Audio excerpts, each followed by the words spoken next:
and welcome to a very special bonus episode before we kick off Season 3 next month.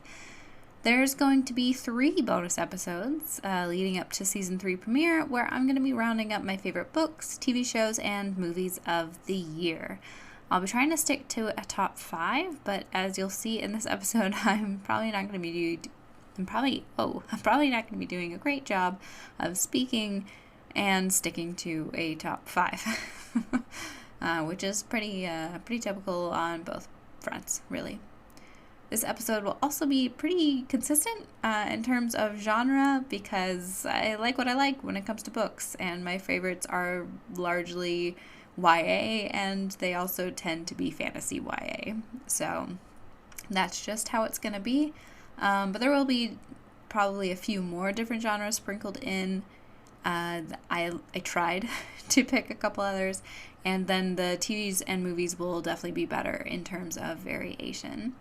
So let's dive right into the list of my favorite books of the year.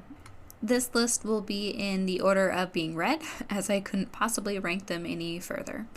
And these books are Firekeeper's Daughter by Angeline Boulley, The Legend-Born Cycle by Tracy Deonn, The Murderbot Diaries by Martha Wells, The Daughter of the Moon Goddess by Sue Lynn Tan, The Scholomance Trilogy by Naomi Novik, and there will be a bonus number 6, of course, and that is Lore by Alexandra Bracken. Yes, they are also pretty much all series, so I don't know what that says about me, but yeah. Let's start with Firekeeper's Daughter. This book is by Angeline Boulley, like I said, and I'm not going to go into too much detail about it because, like most of this list, I did do an entire episode on it, Season 1, Episode 10, but just in case you didn't listen to it, which is highly likely, let's just start with what it's about with a quick summary. This book is a YA crime thriller / murder mystery. It follows Donis Fontaine, a biracial, unenrolled tribal member, as she tries to uncover the truth behind a murder, a criminal drug enterprise, and her own family's history. Why I loved this book. For a book that isn't my typical genre, again, mostly YA fantasies, a murder mystery / crime thriller type of book, instead, I really just instantly fell in love with this book. It did have a few critiques, which again you could find out in that aforementioned episode, but overall, I just thought it was such a compelling story and a compelling read. I really loved Donis's character, and I really liked finding out more about her culture in general, but also specifically through her eyes of kind of, being half in and half out of, her community. Learning more about the Ojibwe life, their language, their social aspects, all of it was just really, really interesting. Like I mentioned in that episode, and I'm sure elsewhere as well, it's always interesting when you learn more about other cultures that you're not necessarily a part of, and that you can kind of find out more about them through the eyes of someone who's a part of that community. I especially found it really interesting to hear the story of a girl who felt torn between 2 different cultures, unsure where she fits, and following that storyline that kind of almost divides her more and really tries to help her or even hinder her, really in some aspects, to try to figure out who she is and where she fits in that world, kind of towing that line. I also thought it was really written quite well, not even taking into account that this was a debut book. I thought it was well written, period, but the fact that it was a debut novel just makes me more blown away by the writing. It was really great, and the story, while, very complex and dealt with a lot of different things, it was not overly so, and it was still very easy to follow along. And I really enjoyed reading, all the twists and the turns that came up in the book. And, it was really good. So I would definitely recommend it if that's the genre you like. And even if you don't necessarily like that genre all the time, I still think it was a great book. Next up is The Legend-Born Cycle by Tracy Deonn. This second book just came out last month, and I, much like the first book, completely devoured it. And of course, because I love the first one so much, I do have an episode dedicated to it. That's season 1, episode 28. I swear I didn't set out making this list based on the books that I've done episodes about, but that's kind of apparently how it's turning out. I also may do another episode on the second book because I really, really loved the second book, and I loved how much further we just got into the story. Dion did not falter at all when it came to the second book in this trilogy, and I loved it. Just a quick summary, this book, Legendborn, is an urban fantasy YA, and it follows Bree Matthews, a 16-year-old girl who is still grieving her mother's recent death. As she starts a residential program for bright high schoolers at the UNC Chapel Hill, she begins to realize that there may be a whole other world that she had no idea about. And as she starts to uncover this new world, she also begins to realize that her family's history may be more entwined with it than she had previously thought. And that's basically all I'm going to tell you. It's also a bit of an Arthur retelling as well, so it's got a lot of kind of, Arthur legend stuff woven through.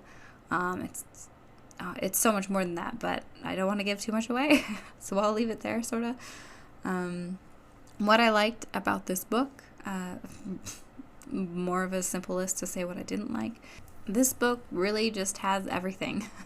It's got magic, legends, overcoming grief, facing generational trauma, romance, nicknames, you name it. What I loved about Legendborn is just really amplified further in Bloodmarked, the sequel.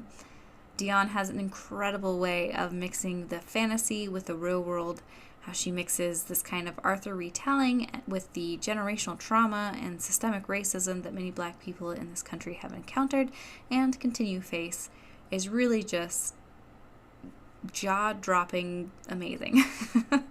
I think she does it really, really well. And the second book just dove even deeper into these themes, and it created such powerful and emotional scenes that I literally found myself verbally rooting for her on more than one occasion. And it was just such a powerful book. And it continued to be more powerful in in Bloodmarked, the sequel.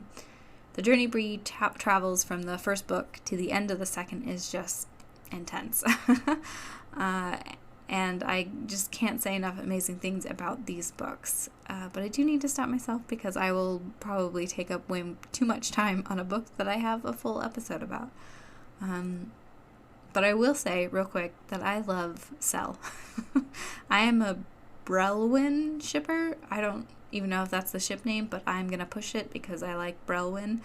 And I'm just rooting for either a romantic or a platonic relationship. I genuinely don't care which one it is. I just know that I love their interactions and I really want more of their interactions. So let's get more Brelwyn.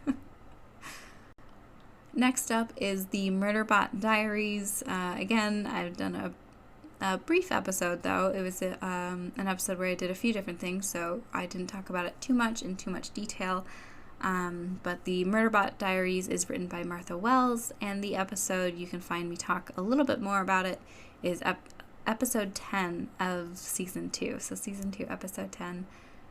But a quick summary first. The series is about an artificial construct designed as a security unit which manages to override its governor module, thus enabling it to develop independence, which it primarily uses to watch soap operas, but also sometimes saves a bunch of human lives as well.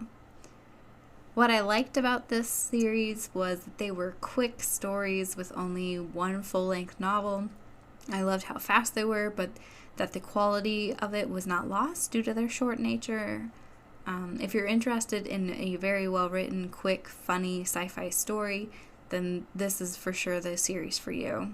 Murderbot is an amazing narrator. Also, speaking of narrator, I highly, highly, highly recommend the audiobooks, as Kevin R. Free does probably the best job I have ever heard in the audiobook world. He's just fantastic and really, I want to say, brings Murderbot to life, but I don't know if that's technically accurate, considering he is not really alive. I don't know. But yeah, definitely recommend the audiobooks. Murderbot is straightforward, to the point, and he's very much aware, or it's very much aware of how dumb the majority of humans are. These books aren't heavy on the world building, but I still think you get enough that you get a fairly well-rounded view of it.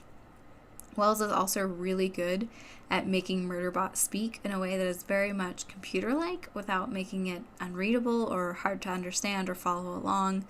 And I really love how all the characters are written from the eyes of Murderbot, as he is our narrator. The books are 100% written in his voice, except for the extra super short story, Home, which is from Mensa's point of view. And seeing the characters from his eyes just kind of adds to the humor, but we also get snippets of information from them. So I really like what we get from them. And again, it's, we may not get a ton of well-run characters, but it just fits with that narrating style so well that it doesn't really matter that the worldview is kind of limited. And the information, again, like we get, it's 100% in line with Murderbot's character, so definitely okay with it. Next up is The Daughter of the Moon Goddess by Sue Lynn Tan. I finished reading Daughter of the Moon Goddess on my honeymoon in October. It was a rainy day, so after exploring for a bit, my husband and I decided to go back to the hotel where we were very dry. And he played a game on his laptop, and I got to finish up my book. So it was the perfect day. It made all the more amazing by how good this book was. I'm currently reading the second book, Heart of the Sun Warrior, so I can't speak too much about that, only that I am liking it so far, and I think it's written in the same vein as the first, so that is a good sign. The last episode of Season 2, which was episode 13, also included a little bit more about this book, but is also a kind of an amalgamation of a few different things happening in that one, so it wasn't a super long episode. But a quick summary.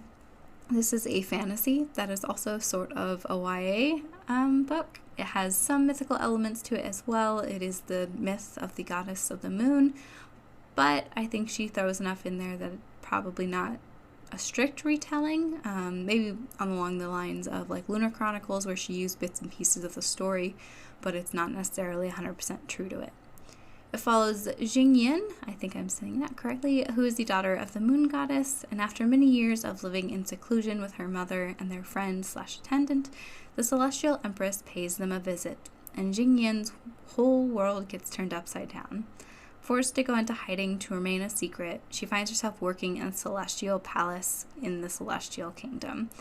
Desperate to return home to her family, Jingyin must keep her identity hidden while she gets closer to the prince, Li Wei, I think how you say it, and find a path to set her mother free. What I liked was just everything. Again, the writing is absolutely phenomenal. I really, really love her writing style. Tan has such a way of making the narrative so incredibly beautiful without it feeling overwhelming or too much or sick, too sickly sweet, And the writing style fits really well with the overall story. The tone of the book is set not only with the plot and the actions of the characters, but it's also really set with the writing style. I read The Girl Who Fell Beneath the Sea by Axie O just a couple books after this, and while I did love the story, I thought it was super cute, and it is a standalone book, and I also kind of sneaky in here as a recommendation. The writing was really well done, and I do kind of regret reading it so close to this book because I wanted it to be written in the same kind of way that Tan wrote Daughter of the Moon Goddess, that kind of beautiful, flowing, almost poetic language that she uses, because The Girl Who Fell Beneath the Sea was written well, but it wasn't that same kind of, floral language. Not overly flowery, but, Tan's writing was so good that it genuinely lingered into the next few books that I read after it. So I tried to keep her words out of my head so I could read this one and, give it a fair shake. But yeah, I really like Daughter of the Moon Goddess, and the Heart of the Sun Warrior that I'm reading now is still that same beautiful language, still the characters, that we know and love, And I'm really excited to see where this one goes because I genuinely don't know what's going to be happening. So I'm excited to keep reading, and it is a duology, so this will be the last book, which is nice. Duologies are the best. Speaking of not a duology, the next book was the Scholomance trilogy. I think it's pronounced Scholomance. Oh my god, I love this trilogy, you guys. The Scholomance trilogy is written by Naomi Novik, and it was genuinely hard to put down. Like, I didn't put it down. I read the first book on a Saturday, I finished the second on that Sunday, and then because I unfortunately had to work, I wasn't able to finish it until later in the week. I think it might have been towards the end of the week, but definitely a bummer, but I read it as much as I could. And since I have not done an episode on them, I will do a longer summary of that first book, A Deadly Education, so that you can get more of a feel for it. And I may also do an episode later on the whole trilogy. So the summary of A Deadly Education is that it's set at the Scholomance, a school for the magically gifted where failure means certain death, for real, until one girl, Elle, begins to unlock its many secrets. There are no teachers, no holidays, and no friendships, save strategic ones. Survival is more important than any letter grade, for the school won't allow its students to leave until they graduate, or die. The rules are deceptively simple. Don't walk the halls alone, and beware of the monsters who lurk everywhere. Elle is uniquely prepared for the school's dangers. She may be without allies, but she possesses a dark power strong enough to level mountains and wipe out millions. It'd be easy enough for Elle to defeat the monsters that prowl the school. The problem? Her powerful dark magic might also kill all the other students. So, what I liked about these books, first, the next two books in the trilogy are The Last Graduate and then The Golden Enclaves. And also, I can definitely see how people may not like this series, because much like Murderbot Diaries, this trilogy was 100% written in the voice of the main character, Elle. I think Novik did a phenomenal job of keeping it written in her voice without it feeling maybe like extra like dumbed down or childish. To me, it read as Elle speaking to me, because there were bits and parts of the book where she actually is directly speaking to you, and I really liked that. I felt like Novik knew the rules of writing and knew exactly when and how to manipulate those rules to form either drama or make more of an impact, or, accomplish whatever goal she was trying to accomplish. And I thought she did a really, really good job. Like I said, I devoured this series. I really loved the dark academia vibes, the super interesting magic system that Novik creates, and I genuinely liked the characters and the story that she puts out for us. This book had similar vibes to Vita Nostra by, I'm never going to pronounce this correctly, but I will give it a go, by Marina and Serhiy Diachenko. Vita Nostra had a bit more abstract and purposely hard to understand magic system. At the time that I read the first book, I didn't see a second one had been translated yet, but I found out there's now going to be one on March of 2023, so that's super exciting, and I'm going to check it out. But anyway, it had the same vibes of Vita Nostra, and I was really, really into those vibes. I loved the darkness of it, that the magic was from the power of words, and that Elle was completely unable to perform the most basic of tasks, with her magic constantly going to the extremes. It was like Kyoshi, where it was hard to do small things, but she was just real great at the kind of end of the world type of stuff. I also really loved how she tied everything together at the end. It felt like a very cohesive story, that she, knew what she was writing ahead of time, maybe made an outline or two. Because what a great trilogy. I really loved it. This series felt like it was written for me, including architectural drawings at the end of each book. So while I read the first two as library ebooks and the third as an ebook that I purchased, because I did not want to take the time to have to drive all the way down to the bookstore to buy it, I'm still really considering actually driving all the way down to the bookstore and buying all three, just so that I can look at the drawings some more. Real quick, I do want to mention a bonus book. I wanted to include this final book earlier on when I was creating my list, but I think the list that I was creating, it wasn't just about books that I loved, but books that I thought were super well done and that I had very little complaints. Pretty much every single book that I've mentioned, the complaints I did have for it or the small minor critiques were really just small and minor. Maybe nitpicky, maybe that I didn't like a certain thing, but overall I thought the books were really well done and really well written. That being said, I think Lore by Alexandra Bracken was a really good book, but it was also a book that fell maybe a bit heavier into some of the YA tropes, and it had some things that I really had to kind of overlook because I was just enjoying it, almost on a guilty pleasure level, but like not quite. Like almost guilty pleasure, but it wasn't a guilty pleasure. Because the writing wasn't quite at the level that the books that I've mentioned, in this list were.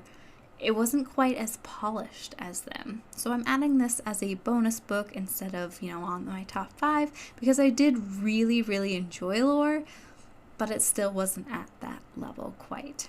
And I also did an episode of Lore back in season 1, episode 14. So I'm just going to say, if you don't mind a more YA read and you loved Percy Jackson and Hunger Games and you can kind of overlook some maybe not great writing, then this is the book for you. It was a super interesting plot. It had, a little bit of romance but not too much, and it had lots of action and adventure. And that concludes today's sort of short episode, bonus episode.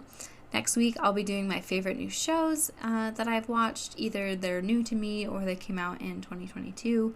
And I may also, depending on the time, include some of the shows that I've continued that were my favorites. Things like Stranger Things or that were on before, but they came out with a new season or finally was able to catch up or something like that. We'll see. After that, we'll talk about some movies, which again will be a mix of new to me movies and new in 2022 movies. Then we'll be right back into the swing of things with the season 3 premiere. I'm super excited about getting back into it and excited to really just, hang out with you guys again. Thank you so much for joining me. You can find me on Instagram and Facebook at Mixed Media Reviews Podcast. Please leave me a comment to let me know if you agreed or if you have any suggestions or what your top 5 were. You can also find me anywhere you find your podcasts, probably. Please join me next week where we'll be talking about that top 5 favorite TV shows of 2022. Have a wonderful rest of the day. Bye.